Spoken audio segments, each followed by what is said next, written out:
In the small town of Prescot, time was not just measured, it was crafted. Since the early 1600s, Prescot had woven itself into the colourful tapestry of horological history, emerging as the crown jewel of the northwest clock and watchmaking industry. By the 18th and 19th centuries, it became known far and wide for its high-quality craftsmanship, turning ordinary folk into master watchmakers. At the heart of this burgeoning industry were artisan workshops, often no larger than a room, attached to the homes of skilled craftsmen. These artisans were not just workers, they were artists who poured their heart and soul into every piece, meticulously assembling each cog and gear by hand. Through rain, sunshine, and the unyielding passage of time, these craftsmen, women, and children perfected their trade in a town that soon blossomed with a unique, imaginary clock face of its own. The hands pointed towards the heart of dedication, skill, and legacy. Among these workshops, there was a spirit of camaraderie, a shared culture where knowledge flowed as freely as the rivers that surrounded the town. Each craftsperson specialised in making different components, whether it be the delicate watch faces or the robust clock bodies, while others focused on the precision tools needed for their creation. With over a third of the town's population engaged in the industry by 1860, Prescot was often referred to as the town of little workshops. The long hours and lack of holidays were a small price to pay for decent wages and job security in an uncertain world. As the years rolled by, Prescot gained a reputation for producing exquisite timepieces. Wealthy clients would place custom orders for watches ornately decorated with engravings and jewel inlays, showcasing the artisan's unparalleled skill. Even the winds of change, the Industrial Revolution, brought promise to the town.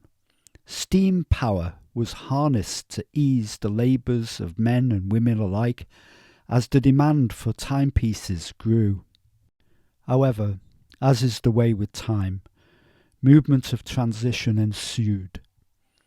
By the late 19th century, the advent of cheaper machine-made watches from America and Switzerland loomed like a dark cloud over Prescot's horizon. While American factories thrived on innovations and assembly lines, Prescot's traditional bound craftspeople clung fiercely to their ways. In the face of fierce competition, many workshops began to close, their lights flickering out like the dying embers of a cherished stove.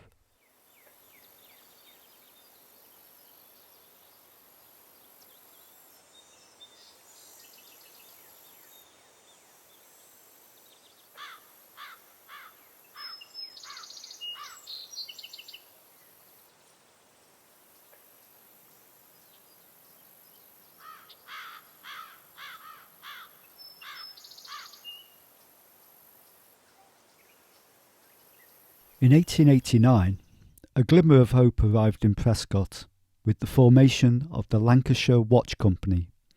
This new establishment was one of the first in England to embrace the factory model, amalgamating the various processes of watchmaking under one roof. The company acquired many small workshops, along with their skilled labourers and unique tools, striving to revive the town's economy. The main factory was established on Albany Road, and a new warehouse was built, the iconic Flatiron building on Eccleston Street. It was here on Albany Road, many years later, that the echoes of another life, the Pals Barracks, would be heard, as World War I swept across the land. The Lancashire Watch Company employed both men and women, although with one peculiar stipulation: only unmarried women could work within its walls. As tradition dictated, once a female employee was wed, she was expected to leave her job behind. While their skills were undeniable, the quirk of social expectations loomed large over the women who toiled in the watch factory, many of whom held dreams of independence just beyond the factory gate. In the pursuit of efficiency, the Lancashire Watch Company employed innovative technologies, reducing the reliance on high levels of manual dexterity that had characterised Prescot's earlier watchmaking.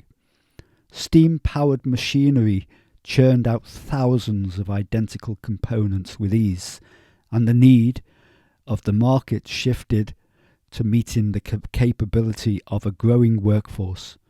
This transformation allowed the factory to produce approximately 500,000 watches during its 21-year lifespan.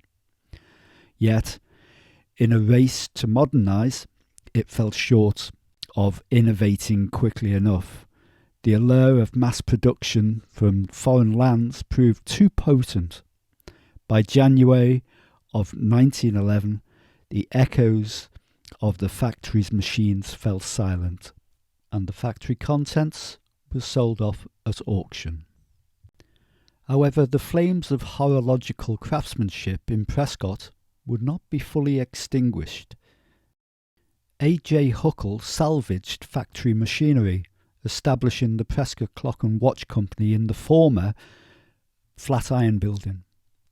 This newly revived entity continued to craft timepieces until 1912, while the esteemed Joseph Preston and Son held on to their traditional techniques, preserving it until 1952. The spirit of watchmaking whispered on, always tethering between the past and the future. Even after the industry faced hardships, Prescot retained an historical allure, its workshop remnants remembered fondly by visitors to the Prescot Museum.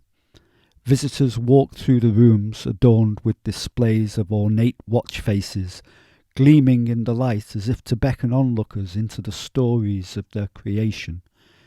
Each piece carried a legacy imbued with the care of its maker, reminding us all of the hard-fought battles that had been waged to preserve the art of timekeeping, wherein masterpieces had once slipped seamlessly through the hands of artisans. In the annals of horological history, the tale of Prescot symbolises the delicate waltz between tradition and innovation. Though the clocks may no longer tick in harmony with the workshops that created them, the echoes of progress and artistry remain etched in the memory of the town.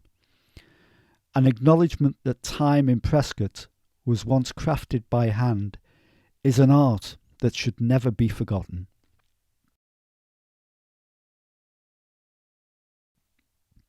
I hope you've enjoyed this presentation. If you have, then please feel free to leave a comment, subscribe to the channel and share on your social media feed. Each workshop tells a story bold of secrets that the ancients told. In every clock a tale is spun of days that fade with setting sun. Tick-tock goes the rhythm of life, every second cutting like a knife. In a town where tools were made, legends carved in the watch trade. From ancient crafts to modern day, Prescot found a timeless way. Generations pass the skill, tiny hands with iron will.